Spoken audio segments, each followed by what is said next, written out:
किसान भाइयों, आज मैं गुरुकुल कुरुक्षेत्र के प्राकृतिक कृषि फार्म पर पहुंचा।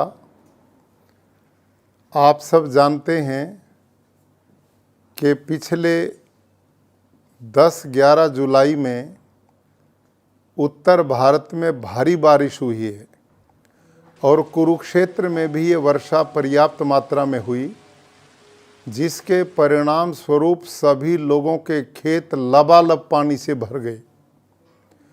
ऐसी स्थिति में गुरुकुल कुरुक्षेत्र के प्राकृतिक खेती के अंदर जो केचुआ है, अर्थवर्म है, वो एकदम धरती से बाहर निकला और जो रास्ते हमने चलने के लिए खेतों के बीच में बनाए हैं, उनके बीच में आप देख सकते हैं कितनी बड़ी संख्या में केचुए रेंग रहे हैं, चल रहे हैं।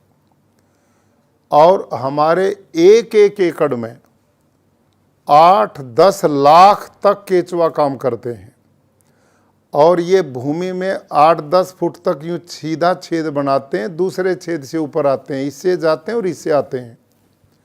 इसका परिणाम क्या है कि धरती के अंदर जितना भी ये पानी वर्षा का है, उन छिद्रों के द्वारा ये धरती माँ के पेट में जा रहा है। ये जो दूसरा आप चित्र देख रहे हैं, इसमें पानी में बुलबुले उठ रहे हैं। ये सारा का सारा पानी केचुओं के द्वारा बनाए गए खेतों में छिद्रों में प्रवेश कर रहा है और पड़ोसी खेतों में पानी भरा खड़ा है, उससे फसलें बर्बाद हो रही हैं। लेकिन हमारे खेत का जितना भी पानी था, वो केचुए द्वारा बनाए गए छिद्रों के द्वारा सारा धरती माँ के पेट में चला गया। यह है नेचुरल वाटर हार्वेस्टिंग सिस्टम। इसके लिए सरकारें करोड़ों रुपया खर्च कर रही हैं।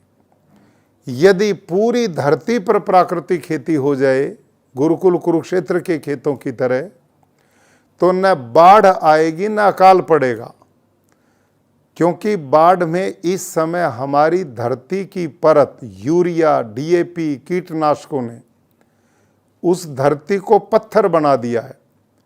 केचुए जैसे मित्र जीव मार दिए हैं, सूक्ष्म जीवाणु मार दिए हैं, जो धरती में छिद्र बनाते थे, धरती के ऑर्गेनिक कार्बन को बढ़ाने का काम करते थे।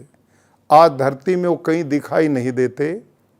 इसी का परिणाम है कि अब वर्षा हो रही है और जो 6 इंच उपजाऊ मिट्टी हमारे खेतों की है, ये वर्षा का पानी उसको बहा करके ले जा रहा है, बाढ़ के रूप में विनाश करता है और हमारे खेत बंजर बन रहे हैं और भूमिगत जल स्तर दिन पर दिन घट रहा है।